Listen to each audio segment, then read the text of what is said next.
We're tracking this bombshell story that some members of parliament, MPs, might in fact be so-called double agents working on behalf of other governments, hostile countries, perhaps China, to try and undermine Canadian democracy or at least influence, interfere in our country's elections and the electoral process. We don't know who these MPs are.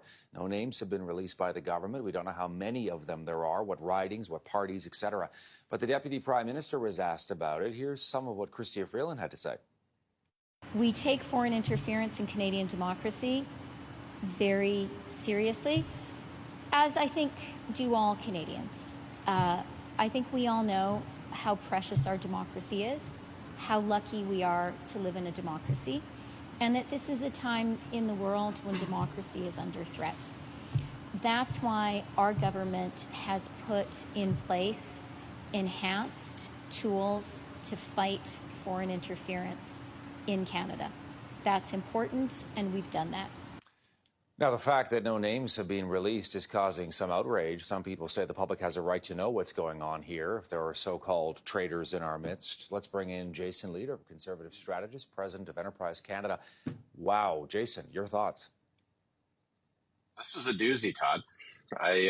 After all the year or two about foreign interference, all the deflections, sort of half-truths, reports, failed reports, the special rapporteur, I didn't expect this to drop, right? With parliamentarians essentially calling out some of their colleagues based on intelligence, saying you're working, quote, willingly on behalf of other governments, or I guess unwittingly in some cases. I got to tell you, it was a bombshell report. I'm confused. I'm concerned.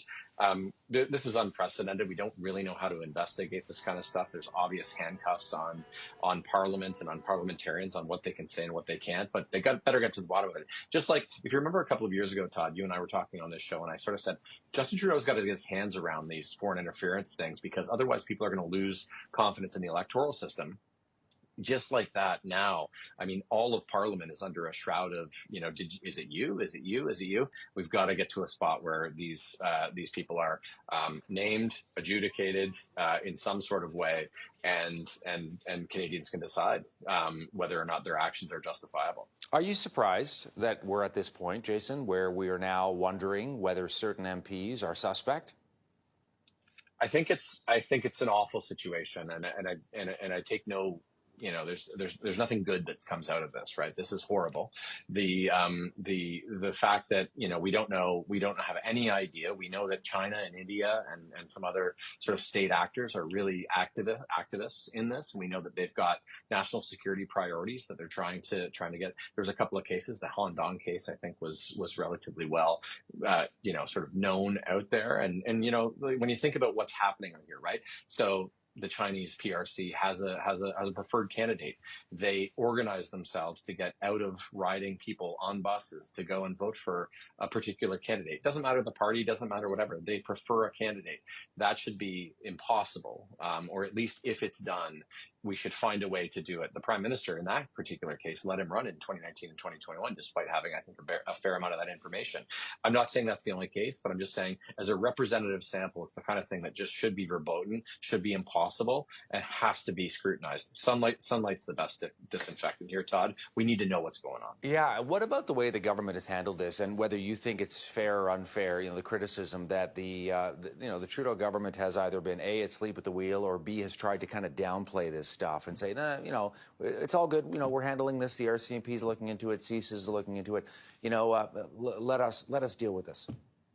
Well, I mean, just with regard to that case that I just mentioned, the Endangering case. Remember when that was brought up, Todd, they said it was anti-Asian racism, right? Like when somebody raised that, they said you're racist for raising it.